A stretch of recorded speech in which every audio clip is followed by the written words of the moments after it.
हाँ जी बच्चों, आज की जीत की प्रिपरेशन के लिए, आज की जीत की प्रिपरेशन हमारा सीबीएसई बोर्ड 2024-25, अगर आपको चाहिए 100 बाय 100 अकाउंट्स तो देखिए ये वाली वीडियो, ये वाला क्वेश्चन देखिए, उसकी एक्सप्लेनेशन समझिए। क्वेश्चन इस बार का ये है, स्क्रीनशॉट ले लीजिए, ठीक है, स्क्रीनशॉट ले लीजिए इस क्वेश्चन का। कैपिटल क्वेश्चन है, एक्स वाई जेड पार्टनर है, प्रॉफिट शेयरिंग रेशियो है 5:3:2।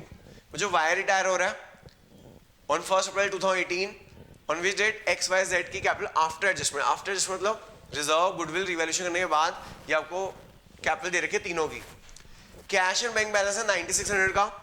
Y is to pay through amount brought in by X and Z in such a way to make their capital proportionate to the new profit share ratio, which will be 3:2. The new ratio दे रखी है 3:2. Calculate the amount to be brought in by continuing partner, assuming that minimum cash balance is 7200 is to maintain 5 general entries. तो जो ये हमारा इस बार का expected question है, retirement की कैपिटल एडजस्टमेंट आने की संभावना 3 नंबर का।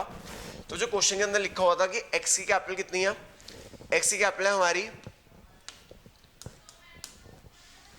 103680, वाई की कैपिटल जेड की कैपिटल दे रखी थी 26880।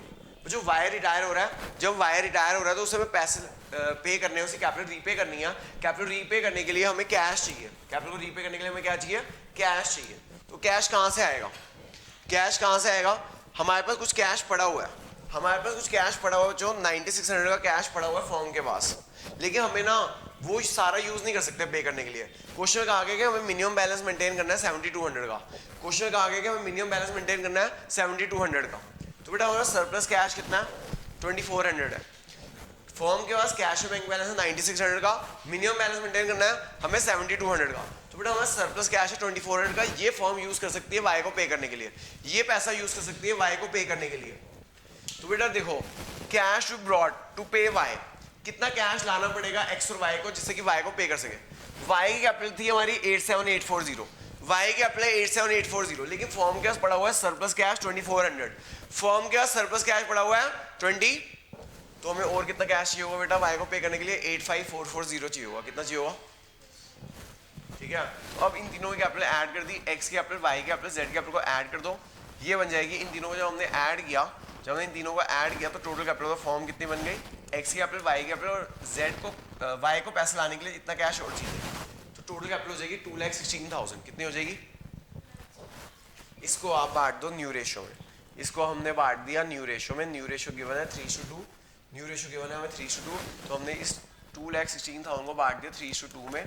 ये आ गया हमारा 129600 और ये आ गया 86400, तो ये आ गया हमारा न्यू कैपिटल। इससे कंपेयर करना होता है एडजस्टेड कैपिटल से, जो हमें गिवन थी क्वेश्चन के अंदर। एडजस्टेड कैपिटल एक्स की गिवन थी 103680, जेड की गिवन थी 26880। न्यू कैपिटल को एडजस्टेड कैपिटल से कंपेयर किया, न्यू कैपिटल को एडजस्टेड कैपिटल से कंपेयर किया और ये हमारा आ गया कैश इन। क्या आ गया कि भैया एडजस्टेड कैपिटल को न्यू कैपिटल बनाने के लिए, एडजस्टेड कैपिटल को न्यू कैपिटल बनाने के लिए हमें कितना कैश चाहिए होगा, इसके लिए इतना कैश चाहिए होगा, इसके लिए इतना कैश चाहिए होगा। जनरल एंट्री क्या आ जाएगी, ये कैश दोनों लेकर आएंगे, एक्स इतना लेकर आएगा कैश, जेड इतना लेकर आएगा कैश। एंट्री आ जाएगी cash account debit to X capital to Z capital, cash account debit to X capital to Z capital 85440। फिर हमारे पास 85440 आ गया और सरप्लस कैश है 2400 का, दोनों को मिला के हमारा हो गया 87840, जो कि हमें वाई को पे करना है, जो कि हमें किसको पे करना है, तो यानी वाई को कितना पे करेंगे, जो एक्स और जेड लेकर आया और सरप्लस कैश जो हमारा पहले से पड़ा था, दोनों को मिला के हम वाई को आराम से पे कर देंगे। एंट्री आ जाएगी वाई कैपिटल टू कैश। भूलना मत, नरेशन लिखना मत भूलना। Being x and Z bring capital and being retiring partner paid in cash, और फॉर्मेट बनाना भी मत भूलना, ठीक है बच्चों। Thank you.